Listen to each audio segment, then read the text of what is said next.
ఇంకా ప్రజెంట్ అయితే మనమైతే ఈసాలో అయితే ఉన్నాము. ఇంకా మనం ఫ్రెష్ అప్ అయితే అవుదాము. ఇక్కడ చూసుకుంటే ఇక్కడ పార్కింగ్ నుంచి ఇండియా పక్కనే అయితే స్నానాలు అందుకు చేయడానికి అయితే ఉంటుంది. ఇంకా మనమైతే స్నానం అయితే చేసేసినాము. ఇంకా డైరెక్ట్ మనం స్టాచ్యూ దగ్గరికి వెళ్దాం. స్టాచ్యూ దగ్గరికి వెళ్ళే ముందర మనమైతే ఇంకా టిఫిన్ కానీ ఏమన్నా చేద్దాం. టిఫిన్ ఏం చేయలేదు. ఇంకా వీలైనంత వరకు క్యాష్ అయితే ట్రై చేయండి, ఫోన్పే లేకుండా. ఎందుకంటే ఈడ అయితే ఫోన్పే ఉంది, లోపల అయితే ఇంకా ఉండదు.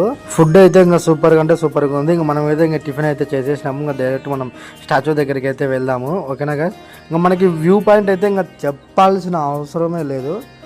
సూపర్ అంటే సూపర్. అంతే ఇంకా నేచర్కి ఇష్టపడే వాళ్ళైతే ఇంకా ఇక్కడనే ఉండిపోతారు. ఎందుకంటే అంత బాగుంది ఇక్కడికి ఎటు రావాలో ఏం కథ అనేది నేనైతే లాస్ట్లో ఎక్స్ప్లెయిన్ చేస్తాను. ప్రస్తుతానికి ఈ వీడియో అయితే ఫుల్గా అయితే చూడండి, లాస్ట్లో మీకు ఎక్స్ప్లెయిన్ చేస్తాను. ఓకేనా గాయ్స్?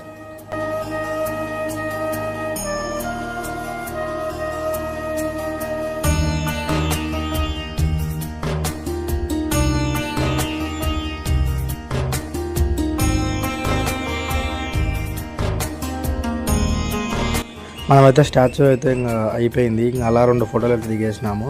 నెక్స్ట్ వచ్చేసి ఏంటంటే మనం చాలా మంది ఒక మిస్టేక్ చేస్తాము. ఈసాకి వచ్చినాక స్టాచ్యూ చూసి అంటే చాలామంది ఇంకా అయిపోయింది కదా అని చెప్పి వెళ్ళిపోతారు. కానీ అసలైన మ్యాటర్ ఇక్కడ ఉంది. స్టాచ్యూ బ్యాక్ సైడ్ ధ్యానలింగ అని ఒక టెంపుల్ ఉంటుంది. ఓకేనా గైస్? ఇది వచ్చేసి మన స్టాచ్యూ బ్యాక్ సైడే ఉంటుంది. 1/2 కిలోమీటర్ అంతే డస్ట్. ఆ నుంచి మనమైతే వాకింగ్ డిస్టెన్స్లోనే ఉంటుంది, బాగా నడుచుకుంటూ రావచ్చు. ఇక్కడికి వచ్చేసినాక నార్మల్గా చూడడానికి ఈసాకి వచ్చిన వాళ్ళకైతే మొబైల్ ఫోన్ అయితే ఎంట్రీ అయితే ఉండదు. మన మొబైల్ ఫోన్ అనేది ఇక్కడనే లాకర్లో పెట్టి మనమైతే వెళ్ళిపోవాలా. మన కొద్ది మందికి 40 ఏళ్ళ వాళ్ళకైతే ఇవి ఉంటే ఉన్నాయి ఎద్దుల బండ్లు. ఇది ఆల్మోస్ట్ ఛార్జెస్ వచ్చేసి ఒక 20 కానీ అట్లా 30 కానీ ఛార్జెస్ అయితే చేస్తారు. నేనైతే టికెట్ అయితే తీసుకున్నాను. టికెట్ అయితే ఏం ఉండదు, మనమైతే దీని లోపలికి అయితే ఎంట్రీ అవ్వాలా. దీని లోపలనే మొత్తం టెంపుల్ గింపుల్ అన్నీ ఉంటాయి. మెయిన్ టెంపుల్ ఇదే మనం చూడాల్సింది. ఇదైతే చూడకపోతే మనకు వీసా వచ్చి కూడా వేస్ట్. కంపల్సరీ అయితే ఇదైతే చూడాలి. నేనైతే 10 నిమిషాల్లో వద్దామని అనుకున్నాను, కానీ కుదరలేదు. ఎందుకంటే లోపల అంత అంటే అంత బాగుంది.